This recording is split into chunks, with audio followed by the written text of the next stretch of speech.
প্রতিবেশিনী। আমার প্রতিবেশিনী বাল্যবিধবা।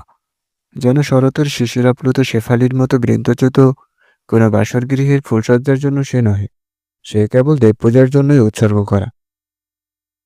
তাহাকে আমি মনে মনে পূজা করিতাম। তাহার প্রতি আমার মনের ভাবটা যে কি ছিল, পূজা ছাড়া তাহা অন্য কোনো সহজ ভাষায় প্রকাশ করিতে ইচ্ছা করি না। পরের কাছে তো নয়, নিজের কাছেও না।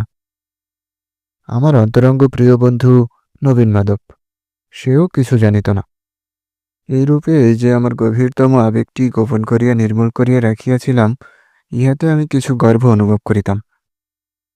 কিন্তু মনের বেগ পার্বতী নদীর মতো নিজের জন্মশিখরে আবদ্ধ হইয়া থাকিতে চাহে না, কোনো একটা উপায়ে বাহির হইবার চেষ্টা করে।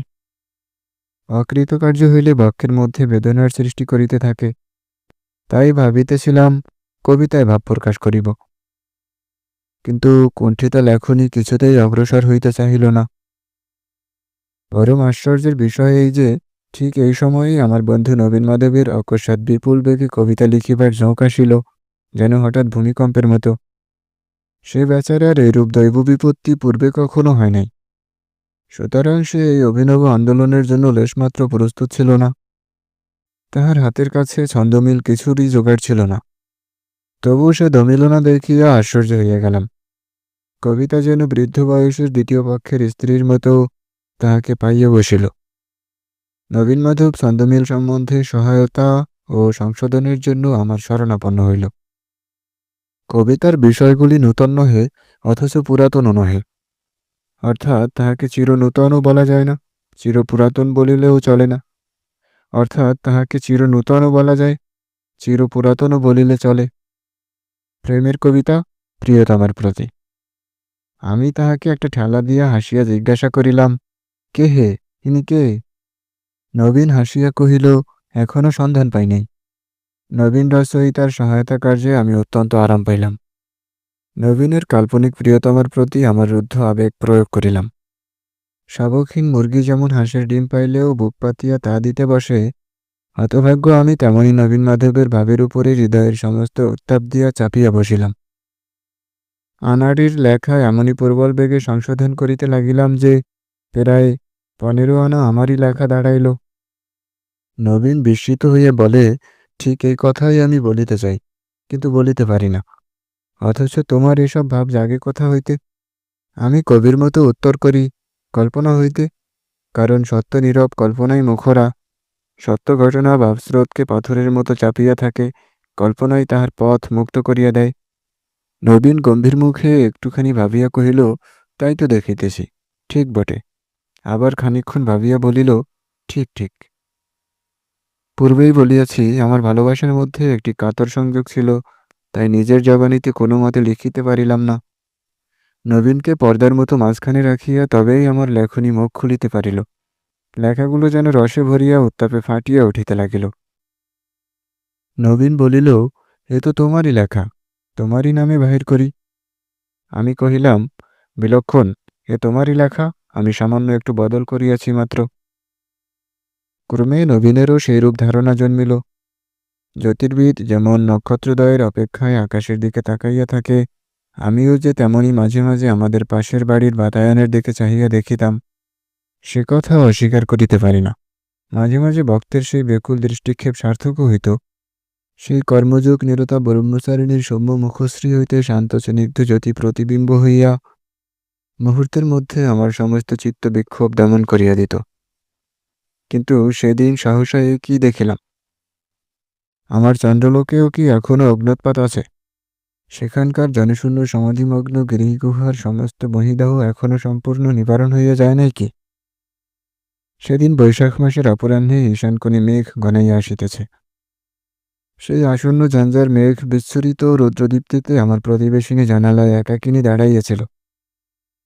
সেদিন তাহার শূন্য নিবিষ্ট ঘনকৃষ্ণ দৃষ্টির মধ্যে কি সুদূর প্রসারে নিবিড় বেদনা দেখিতে পাইলাম। আছে, আমার এই চন্দ্রলোকে এখনো উত্তাপ আছে, এখনো সেখানে উষ্ণ নিঃশ্বাস সমীরিত। দেবতার জন্য মানুষ নহে, মানুষের জন্যই সে। তাহার সেই দুটি চক্ষুর বিশাল ব্যাকুলতা সেদিনকার সেই ঝড়ের আলোকে ব্যগ্র পাখির মতো উড়িয়া চাহিয়াছিল, স্বর্গের দিকে নহে, মানব হৃদয় নীড়ের দিকে। সেই উৎসুক আকাঙ্ক্ষাদীপ্তি দৃষ্টিপাতটি দেখার পর হইতে অশান্ত চিত্তকে সুস্থির করিয়া রাখা আমার পক্ষে দুঃসাধ্য হইল। তখন কেবল পরের কাঁচা কবিতা সংশোধন করিয়া তৃপ্তি হয় না, একটা যে কোনো প্রকার কাজ করিবার চঞ্চলতা জন্মিল। তখন সংকল্প করিলাম, বাংলাদেশে বিধবা বিবাহ প্রচলিত করার জন্য আমার সমস্ত চেষ্টা প্রয়োগ করিব। কেবল বক্তৃতা ও লেখা নহে, অর্থ সাহায্য করিতেও অগ্রসর হইলাম। নবীন আমার সঙ্গে তর্ক করিতে লাগিল। সে বলিল, চিরবৈধব্যের মধ্যে একটি পবিত্র শান্তি আছে। একাদশীর ক্ষীণ জ্যোৎস্নালোকিত সমাধিভূমির মতো একটি বিরাট রমণীয়তা আছে।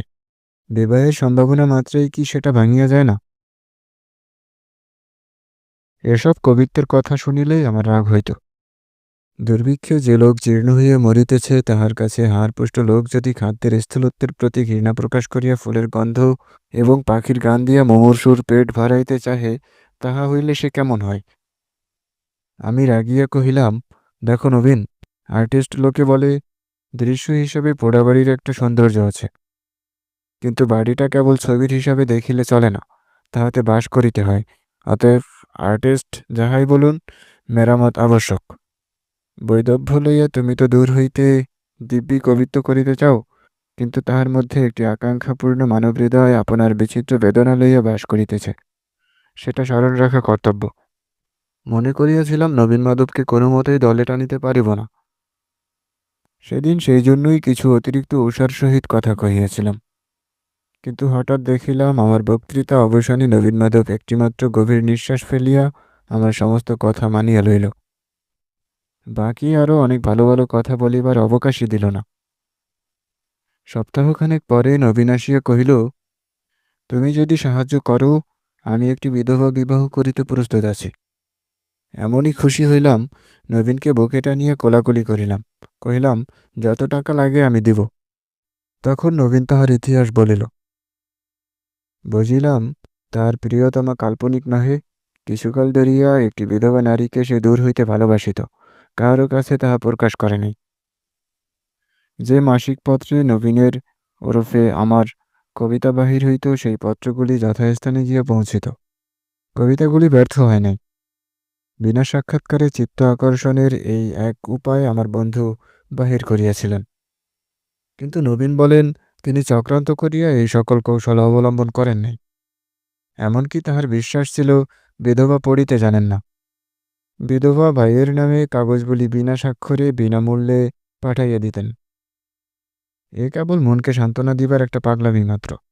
মনে হইত দেবতার উদ্দেশ্যে পুষ্পাঞ্জলি দান করা গেল, তিনি জানুক বা না জানুক, গ্রহণ করুন বা নাই করুন।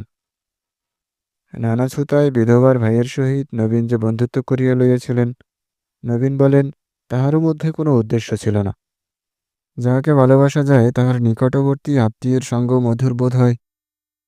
অবশেষে ভাইয়ের কঠিন পীড়া উপলক্ষে ভগিনীর সহিত কেমন করিয়া সাক্ষাৎ হয়, সে সুদীর্ঘ কথা। কবির সহিত কবিতার অবলম্বিত বিষয়টি প্রত্যক্ষ পরিচয় হইয়া কবিতার সম্বন্ধে অনেক আলোচনা হইয়া গেছে। আলোচনা যে কেবল ছাপানো কবিতা কটির মধ্যেই বদ্ধ ছিল তাহা নহে। সম্প্রতি আমার সহিত তর্কে পরাস্ত হইয়া নবীন সেই বিধবার সহিত সাক্ষাৎ করিয়া বিবাহের প্রস্তাব করিয়া বসিয়াছে। প্রথমে কিছুতেই সম্মতি পাই নাই। নবীন তখন আমার মুখের সমস্ত যুক্তিগুলি প্রয়োগ করিয়া এবং তাহার সহিত নিজের চোখের 2-4 ফোঁটা জল মিশাইয়া তাহাকে সম্পূর্ণ হার মানাইয়াছে। এখন বিধবার অভিভাবক পিসে কিছু টাকা চায়। আমি বলিলাম, এখনই লও। নবীন বলিল, তাহা ছাড়া বিবাহের পর প্রথম মাস 5-6 বাবা নিশ্চয় আমার মাসহারা বন্ধ করিয়া দিবেন। তখনকার মতো উভয়ের খরচ চালাইবার জোগাড় করিয়া দিতে হইবে। আমি কথাটি না কহিয়া চেক লিখিয়া দিলাম। বলিলাম, এখন তাহার নামটি বলো। আমার সঙ্গে যখন কোনো প্রতিযোগিতা নাই, তখন পরিচয় দিতে ভয় করিও না। তোমার গা ছুঁয়ে শপথ করিতেছি, আমি তাহার নামে কবিতা লিখিব না, এবং যদি লিখি তাহার ভাইকে না পাঠাইয়া তোমার কাছে পাঠাইয়া দেব। নবীন কহিল, আরে সেজন্য আমি ভয় করি না। বিধবা বিবাহের লজ্জায় তিনি অত্যন্ত কাতর, তাই তোমাদের কাছে তাহার সম্বন্ধে আলোচনা করিতে তিনি অনেক করিয়া নিষেধ করিয়া দিয়াছিলেন, কিন্তু এখন আর ডাকিয়া রাখা মিথ্যা। তিনি তোমারই প্রতিবেশিনী, 19 নম্বরে থাকেন। হৃৎপিণ্ড যদি লোহার বয়লার হইত তো এক চমকে ধক করিয়া ফাটিয়া যাইত। জিজ্ঞাসা করিলাম, বিধবা বিবাহে তাহার অমত নাই? নবীন হাসিয়া কহিল, সম্প্রতি তো নাই। আমি কহিলাম, কেবল কবিতা পড়িয়াই তিনি মুগ্ধ? নবীন কহিল, কেন, আমার সেই কবিতাগুলি তো মন্দ হয় নাই। আমি মনে মনে কহিলাম, দেখ, দেখ কাহাকে, তাহাকে, না আমাকে, না বিধাতাকে, কিন্তু ধিক।